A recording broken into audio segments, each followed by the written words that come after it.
السلام علیکم میرے بھائیوں، میرے دوستوں، خیریت سے ہیں؟ امید ہے انشاءاللہ سب خیریت سے ہوں گے۔ آج میں ایک معاشرے کے اوپر ایک بات کہنا چاہتا ہوں۔ جیسے ایک بالکل غریب اور ایک میڈل کلاس اور ایک ہائی کلاس یعنی امیر آدمی۔ تو وہ امیر آدمی میں مجھے دیکھنے کو ملتے ہیں جیسے کہیں پر میت ہو جاتی ہے تو میں دیکھتا ہوں کہ نماز کا ٹائم رکھا جاتا ہے کہ اس نماز کے بعد جنازے کی نماز ہوگی، اس نماز کے بعد جنازے کی نماز ہوگی۔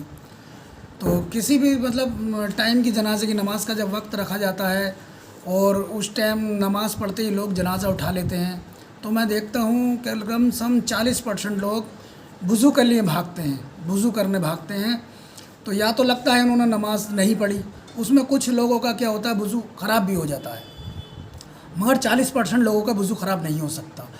اس میں پھر میں دیکھتا ہوں کہ جب جنازے کی نماز ہو رہی ہوتی ہے تو لم سم 20 سے 30% لوگ، کوئی پیڑ کے نیچے کھڑا ہوتا ہے، کوئی دیوار سے کھڑا ہوتا ہے، کہیں باتیں کر رہے ہوتے ہیں، کہیں گھاس کی بات کر رہے ہیں تو کہ قبرستانوں میں گھاس ہو گئی، یہ ہو گیا، کہ دنیا داری کی باتیں وہی کرتے ہیں، باقی اور کوئی نہیں کرتا۔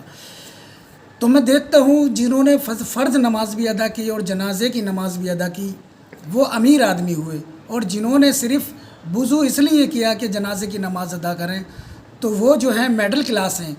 اور جو دیواروں کے ادھر ادھر کھڑے ہوتے ہیں، کہیں پیڑ کے نیچے کھڑے ہوتے ہیں، تو میں تو سوچتا ہوں وہ صرف گھر والوں کو منہ دکھانے کے لیے آئے کہ فلاں آدمی میت میں آیا تھا، اور وہی تھرڈ کوالٹی ہے۔